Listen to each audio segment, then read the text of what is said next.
Bonjour Achraf Hakimi. Bonjour. Merci de venir ici dans nos locaux à Canal+, après cette saison extraordinaire pour le Paris Saint-Germain qui a vu le PSG gagner sa première Ligue des Champions de l'histoire du club, de gagner le championnat, la Coupe de France. Et on est à la veille de la reprise de cette saison et la semaine prochaine, il y aura déjà à nouveau un match, la Super Coupe d'Europe contre Tottenham.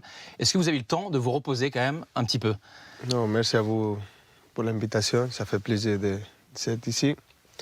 On s'est reposé un petit peu, c'était un petit peu court. Si j'ai besoin de signer ça la prochaine saison, je signe maintenant. Est-ce que là, vous vous sentez parfaitement reposé? C'était suffisant ces vacances-là ou vous auriez aimé avoir un peu plus? Physiquement, je me sens bien aussi. En cette vacances, j'ai essayé de reprendre un petit peu les entraînements pour arriver bien physiquement. Ouais, vous êtes affûté là, c'est bien. Là. Ouais.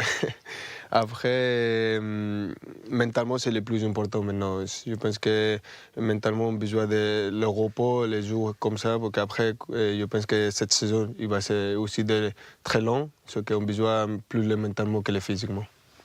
Vous avez joué 69 matchs cette saison, parce qu'il y a eu aussi évidemment la médaille de bronze avec l'équipe du Maroc lors des Jeux Olympiques à Paris. Quel est votre secret pour jouer aussi régulièrement et avec le niveau qu'est le vôtre en plus? Non, il n'y a pas beaucoup de secrets. Je sais, des secrets. Je pense qu'il y a beaucoup de gens qui travaillent avec moi dehors de Paris Saint-Germain. Il y a un préparateur, il y a un nutritionniste qui m'a aidé beaucoup pour rester bien physiquement et pour performer bien tous les matchs, pour rester, comme je dis, prêt physiquement et mentalement.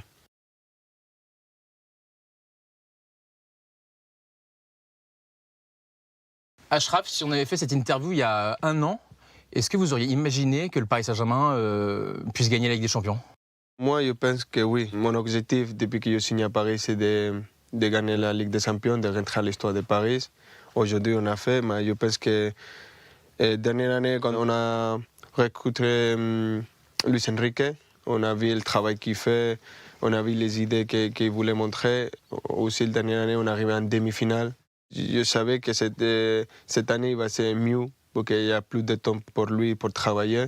Parce que de l'extérieur, nous on se disait aussi, il y a le départ de Mbappé, qui est la star française, qui était le meilleur joueur ou un des meilleurs joueurs du Paris Saint-Germain. Beaucoup de jeunes joueurs français qui sont arrivés, portugais également. Il n'y avait pas d'inquiétude dans le groupe sur le fait qu'il n'y ait plus de grands attaquants, etc. C'était pas un sujet pour vous? Non, on savait que aussi la dernière année, le coach il a dit que le point fort de cette Paris Saint-Germain, il va ser l'équipe. Si quelqu'un va partir, l'équipe va continuer à rester fort. Ce que nous, on a resté ensemble, unis pour continuer les mêmes idées du coach de la dernière année. Et ça, qu'est-ce qu'on a montré jusqu'à aujourd'hui. Pourtant, en début de saison, ça a été difficile, parce que notamment les premiers matchs de Ligue des Champions, j'ai en tête les matchs contre Gérone, contre l'Atlético aussi, vous aviez beaucoup dominé, mais vous aviez même perdu en fin de match. Est-ce que pour vous, dans la saison, il y a eu un déclic? Quand le match de Manchester, je pense que c'est le match plus important de la saison pour nous. On a fait, je pense, une remontada incroyable et ça, il a donné la force à tous nous. Il montrait que si on est capable de faire ça contre une équipe comme Manchester City qui joue très bien, je pense qu'on a dit qu'on est capable de faire de grandes choses. Et c'est que là, je pense que chaque de nous, on a changé quelque chose à notre tête et on a montré le caractère qu'on a à l'intérieur de nous et on a performé très bien après. À 2-0 justement contre Manchester City, est-ce qu'il y a un moment donné où vous vous dites quand même là ça peut être un fiasco, parce que la saison se serait arrêtée quasiment en même temps que ce match-là, puisque le PSG, vous le savez maintenant parce que ça fait longtemps que vous êtes ici, on vous juge surtout sur la Ligue des Champions plus que sur le fait de gagner la Ligue 1 et la Coupe de France. Quand j'étais à l'intérieur de terrain, j'écoutais les supporters encore de soutenir nous, de sentir plus fort et donner la force à nous, ce que nous on a dit. Vas-y, on y va. Comme on perd 2-0, on va attaquer, on va essayer de changer ce match et je pense qu'on a réussi à faire ça. Et est-ce qu'il y a une évolution dans les consignes de Luis Enrique au fur et à mesure de la saison? Tactiquement, je ne pense pas. La façon, les idées du coach, c'était les mêmes depuis qu'on a commencé, même quand les matchs comme Girona, ne sais pas, Atlético Madrid qu'on a perdu. Je ne pense pas que les idées sont changées. Seulement que les matchs comme ça, on n'a pas réussi à marquer. on a créé beaucoup d'occasions et après on est resté frustré devant le but. Après, le coach il a fait une réunion entre nous, il a dit qu'il n'y a pas de panique pour arriver devant le but. 0 si on gagne 3-0, il voulait les mêmes idées tout le temps. Ça fait de bien, n'importe les équipes que tu joues ou qu'est-ce qui se passe sur les matchs, tu as les idées claires. Et est-ce que le départ de Kylian a changé la structure tactique de l'équipe? Est-ce que ça vous a amené à jouer différemment par rapport aux saisons passées? Non, je pense que c'est la continuation comme je dis, de son première année de coach. C'est que seulement que maintenant on a plus de temps avec lui, on connaît mieux les idées de lui et pour ça on a montré plus facile et mieux les choses qu'il voulait le coach. Est-ce que c'est le meilleur entraîneur que vous avez connu depuis le début de votre carrière, Luis Enrique? Je pense qu'un des meilleurs. J'ai eu la chance de rester avec de grands coachs. Aussi à Inter, j'étais avec Conte, Zidane à Madrid. Et après, Hervé Renard, c'est lui principalement qui m'a donné la possibilité de jouer avec l'équipe de Mao. Il y a beaucoup de coachs que je m'entraînais avec eux et j'ai eu la chance de rester avec eux et de m'améliorer aussi. Quelle est pour vous sa plus grande qualité en tant qu'entraîneur? Qu'est-ce qui fait qu'il est un entraîneur à part? Quand il reste proche à les joueurs, quand il se communique beaucoup avec les joueurs et plus quand il essaye de connecter la part humaine de les joueurs, plus que les choses footballistiques, pour qu'après, on s'entraîne 1 heure et demie ensemble, mais après, il y a beaucoup plus de temps qu'on passe ensemble et que c'est plus important de connaître la personne et le côté humain de les joueurs et aussi de les coachs. Il vous a appris des choses footballistiquement, Luis Enrique, particulièrement? Avant, je ne jouais pas à l'intérieur. Oui. Et maintenant, avec lui, il m'a appris il m'a fait une évolution comme joueur, de possible jouer à différents postes, de ser polyvalent. Et ça, c'est une chose que, grâce à lui, j'ai appris. Et quelles sont les consignes qu'il vous donne à vous? Il me donne la liberté de jouer, de faire ce que j'aime bien faire, de faire mon jeu et d'être combiné avec mon coéquipier, de trouver les espaces libres. C'est ça la confiance que lui m'a donnée depuis qu'il est arrivé. Et j'essaie de donner à lui aussi ma confiance et montrer toute ma force sur le terrain. Et qu'est-ce qu'il vous dit défensivement? Parce qu'on vous voit beaucoup attaquer, mais vous êtes défenseur droit aussi. Quel est le cahier des charges? Parce que me dit que le premier, je suis un défenseur. Les gens après, ils pensent que je suis attaquant pour que je marque des buts ou je donne des assists. Mais mon objectif principalement, c'est de défendre. C'est vrai que de temps en temps, je monte plus pour défendre plus haut. Et aussi physiquement, je peux aussi faire les 12 efforts d'aller plus haut pour défendre et aussi revenir plus vite.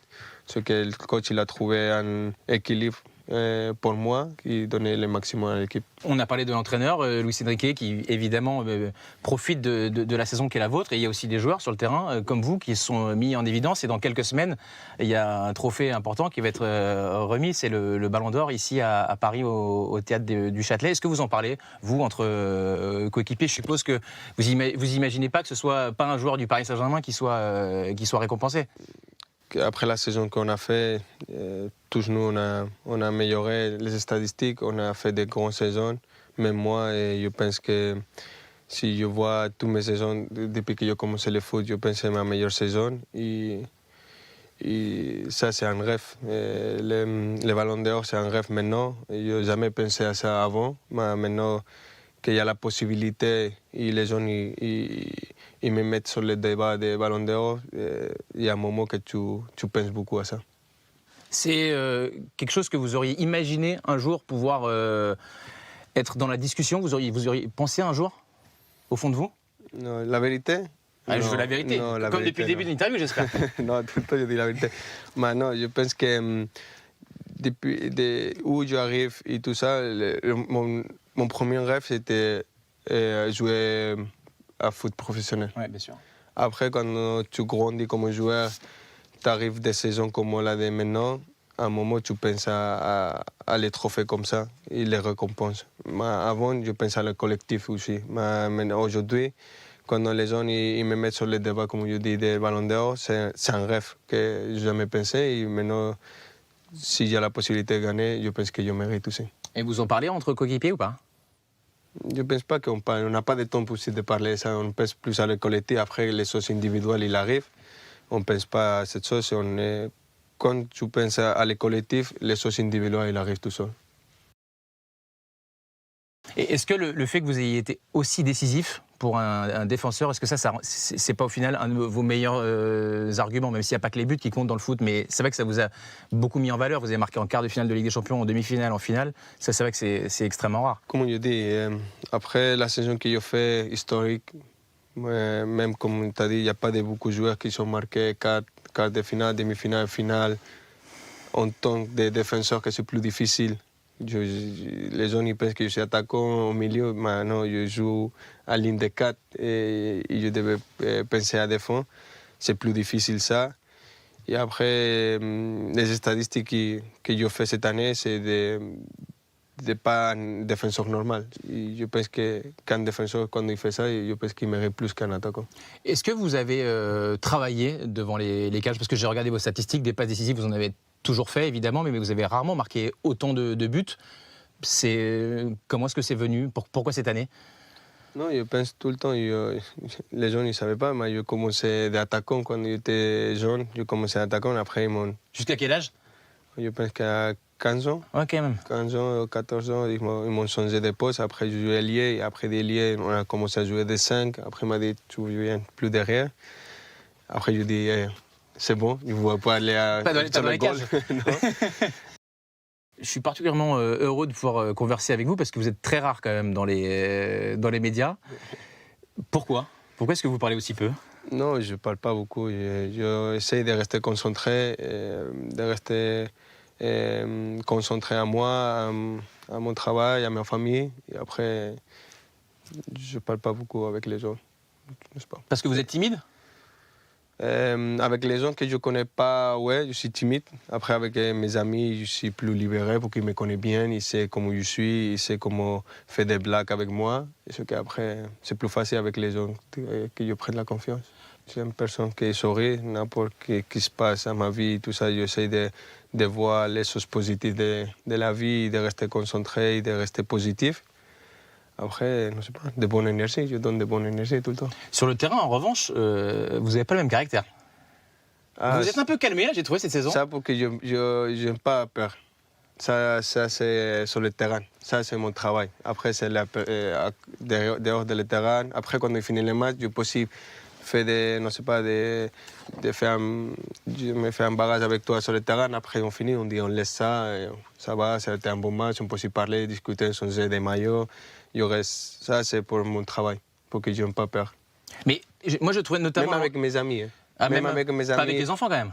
Non, pas beaucoup. Je laisse gagner à mes enfants, parce que sinon, c'est eux qui vont rester fâchés. Mais avec mes amis, on joue à la maison, on joue à la play, on joue à beaucoup de choses. Je n'ai pas peur. Je n'ai pas peur. Et comment est-ce que vous vivez l'injustice? Horrible. Je suis une personne qui n'aime pas l'injustice. Plus pour... Quand je pense que je sais la vérité des choses, je n'aime pas. Après, avec les arbitres aussi. Quand je sais que je n'ai pas touché, ils savent que c'est faute, je n'aime pas. Et vous réussissez un peu, c'est un travail que vous faites sur vous-même pour vous calmer un petit peu de temps en temps, parce que ça peut amener des cartons, des expulsions. Ouais, mais avant, j'étais un petit peu plus... avec le sang plus... Le sang chaud? Ouais. Maintenant, j'essaie de plus calmer. Si l'arbitre il fait des erreurs, c'est pas mon problème. On a parlé un petit peu de votre caractère, votre vie personnelle. Ces derniers temps, vous avez été au cœur de l'actualité aussi, Achraf, parce que le parquet de Nanterre demande la tenue d'un procès à la suite d'une accusation de viol qui était portée contre vous, c'est date de 2023, une accusation que vous avez toujours contestée. Comment est-ce que vous réagissez? Je suis tranquille, mais cette accusé faussement, c'était horrible et injuste aussi. Je ne soutiens ça pas à personne, parce que ce n'est pas bien. Mais je sais que la vérité va sortir. Et après, je ne me reproche pas quelque chose à moi-même. Les gens qui me connaissent, ils savent ça. Après, je suis tranquille, comme je dis, je me concentre à les choses plus importantes de ma vie, que c'est ma famille et le foot. Et après, comme je dis, la vérité va sortir. Et je rappelle que vous êtes présumé innocent, comme n'importe quel citoyen et joueur du Paris Saint-Germain ou non, c'est valable pour vous également. Vous parliez de votre famille, Achraf. Il y a une personne dans votre famille qui est très importante, comme tout un chacun, comme pour moi ma maman, mais vous, on la connaît davantage. Quel lien vous avez avec elle? C'est un lien très important. Je pense qu'avec mes enfants et les gens autour de moi, c'est la personne, une des personnes plus importantes de ma vie. Ou la plus importante de ma vie, c'est la personne qui m'a donné tout pour arriver ser ici aujourd'hui avec toi et de faire l'interview. C'est elle qui a fait l'effort. Il a donné tout pour que je suis là, de faire mon rêve, que c'est de jouer au foot. Et je sais que les efforts qu'il a fait, ce qu'aujourd'hui je essayais de donner tout sur le terrain et dehors du terrain pour qu'il reste heureux de moi et donner une meilleure vie pour elle. Achraf, vous avez parlé tout à l'heure, vous avez fait référence à vos enfants, vous êtes papa et vous avez lancé aussi une fondation en 2023 qui est la deuxième la plus importante au Maroc. Est-ce que vous pouvez nous en parler? C'est important pour vous de redonner aussi ce que vous avez obtenu? Oui, c'est une chose qu'on a commencé depuis 3 ans, 4 ans. C'est un objectif qui était à la tête depuis que j'étais la possibilité de donner une meilleure vie à les jeunes de Maroc. Parce que moi, je sais d'où j'arrive. Jamais je vais oublier où j'arrive et la difficulté que j'étais pour arriver aujourd'hui là. Parce que je sais que les conditions ne sont pas les meilleures au Maroc et aussi pour les jeunes. Ce qu'on essaye de faciliter à les jeunes de faire son rêve avec l'éducation et avec le sport. Et on essaye de construire beaucoup de choses, de donner de meilleures conditions à eux pour qu'ils fassent ses rêves. Et vous avez choisi la sélection du Maroc très tôt, vous aviez 17 ans, alors que sportivement, vous étiez déjà annoncé comme un crack et vous auriez parfaitement pu jouer pour notamment la sélection espagnole. Qu'est-ce qui vous a guidé à ce moment-là pour prendre cette décision et la prendre si vite en plus? C'est vrai que quand j'étais sur l'académie de Real Madrid, Maroc il m'a appelé pour aller sur les jeunes de l'équipe de Maroc. Je restais très bien, c'est le pays de mes parents. Mon cœur il m'a dit que ma place c'est de jouer avec le Maroc. Ça c'est une chose que maintenant les jeunes qui sont à la double nationalité comme moi, il choisit le Maroc maintenant parce qu'il voit que le Maroc il commence à grandir, il essaye de compétir avec les grandes sélections. Pour moi, grâce aussi à Hervé Renard, comme je dis, c'est lui que sa première sélection, il m'a sélectionné, il m'a dit qu'il voulait regarder moi, de rester plus près à la sélection. Et je devais remercier à lui parce que c'est lui qui m'a donné la possibilité de commencer avec les pros. Et vous avez beaucoup joué cette saison avec le Paris Saint-Germain, on en a parlé, mais vous avez déjà énormément de sélections avec le Maroc, plus de 80, si j'ai bien préparé l'interview, vous avez 26 ans. Ça peut faire de vous un international avec énormément de sélections. Vous allez peut-être pouvoir même battre le record. C'est dans un coin de votre tête, ça, ou pas? Oui, j'essaie d'essayer d'aller à toutes les sélections, de rester prêt pour tout. Pour quand la sélection a besoin de moi. En ce moment, je pense que je suis le 3e ou 4e, avec plus de sélections. Pour moi, rentrer à l'histoire de ser les joueurs avec les plus matchs avec l'équipe de Maroc, ça m'a fait plaisir. Maintenant, ils viennent de beaucoup de matchs et on va essayer de rester prêt pour tout ça. Il y a un bon moyen de battre le record de sélection, c'est d'aller très loin à la CAN, de faire le plus de matchs possible. Je suppose que ça, vous y pensez. Est-ce que vous y pensez déjà? Parce qu'on rappelle, pour les gens qui nous regardent, que la Coupe d'Afrique des Nations est organisée au Maroc en fin d'année. Ça va être un objectif énorme pour la sélection et pour vous. C'est un moment de rêve, la première fois pour le Maroc d'accueillir cette CAN. C'est une chose magnifique. Après, c'est un objectif de moi aussi de faire de grandes choses avec le Maroc. Et un objectif, c'est de ramener cette coupe, de rester cette coupe à Maroc. Oui, parce que la seule victoire du Maroc, c'était en 1976 et ni vous ni moi étions nés en 1976. La pression, comment est-ce que vous la gérez? Parce que vous avez l'habitude, vous êtes au Paris Saint-Germain, vous avez gagné avec des champions, vous avez beaucoup d'expérience maintenant, mais pour les autres joueurs qui ne sont pas forcément tous autant expérimentés que vous, être à domicile, c'est une chance, parce que vous avez le soutien du public, mais c'est aussi la ferveur et la pression populaire. Comment ça va être un sujet, ça, dans la préparation? Je pense que c'est une bonne pression, ça. Ouais. C'est une pression qu'on devait gérer bien. Chaque de nous, on devait prendre un petit peu de responsabilité et de savoir l'importance de cette compétition aussi que ça joue au Maroc. C'est une responsabilité, comme je dis, bien, parce que c'est un objectif clair pour nous aussi qu'on joue maintenant à la maison. Et il y a un objectif avant ça, ce sera la semaine prochaine, le 13 août prochain, sur les antennes de Canal+, Tottenham, Paris Saint-Germain, en Supercoupe d'Europe. Est-ce que vous serez prêt? On est là, on s'est préparé bien sur cet été. Et maintenant, il reste un semaine. On va bien préparer ensemble, et bien concentré. Et c'est un final et c'est un titre. C'est que aussi Paris Saint-Germain n'a jamais gagné ce titre. C'est qu'un petit peu plus pour rentrer à l'histoire de Paris Saint-Germain.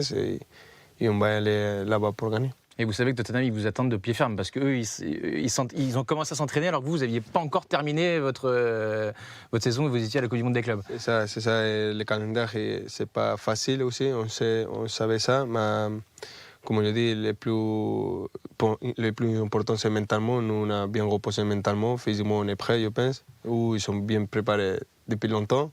Mais après, sur le terrain, on va montrer qu'on n'a pas besoin de plus de vacances, qu'on voulait gagner aussi. Vous réussissez quand même à vous motiver à chaque fois parce que les échéances sont à chaque fois plus proches et évidemment, vous dites à chaque fois c'est important, mais sauf quand vous dit que c'est important toute l'année. Je pense que Luis Enrique vous dit jamais celui-ci, il n'est pas très important, on peut le perdre. Oui, je pense que quand tu portes les maillots de Paris Saint-Germain et maintenant qu'on a fait de grandes choses, tu as besoin de gagner chaque match. Et maintenant, on a une équipe que tout le monde voulait battre. Aujourd'hui, et aussi même maintenant, c'est un titre qu'on va jouer. Et chaque titre, quand tu gagnes, tu voulais prendre l'habitude de gagner parce que ça fait du bien de célébrer, de ramener la famille sur le terrain, de mettre en faute avec la coupe. C'est un titre pour jouer et on va essayer d'aller là-bas pour gagner. Et est-ce que vous serez les favoris de la nouvelle Ligue des Champions en tant que tenant du titre? Non, je ne pense pas. On est fort. Mais je sais qu'il y a beaucoup d'équipes qui sont recrutées de beaucoup de joueurs. Mais nous, on va rester concentrés et faire notre chemin. Et chaque match, on va penser et après, on va essayer de faire back-to-back. Quelle équipe vous voyez capable de vous concurrencer? Il y a beaucoup, Madrid, Barça, il y a Liverpool qui a recruté beaucoup de joueurs, et City. Mais nous, on va rester là-bas aussi. On est prêts pour ça. Madrid, la dernière fois que vous les avez joués, vous les avez encore... Ouais, on était mieux. Bien tordu. Je pense qu'on était mieux physiquement, on est mieux équipe, on est mieux préparé. Et après, on a montré sur le terrain ça. Vous en avez parlé un peu ça avec Kylian ou pas? Qu'est-ce qu'il dit? Non, il était un petit peu déçu. On n'a pas parlé beaucoup. Après, en vacances, on a rigolé un petit peu, petite blague. Merci beaucoup, Achraf Hakimi. Merci à vous. Merci. Merci.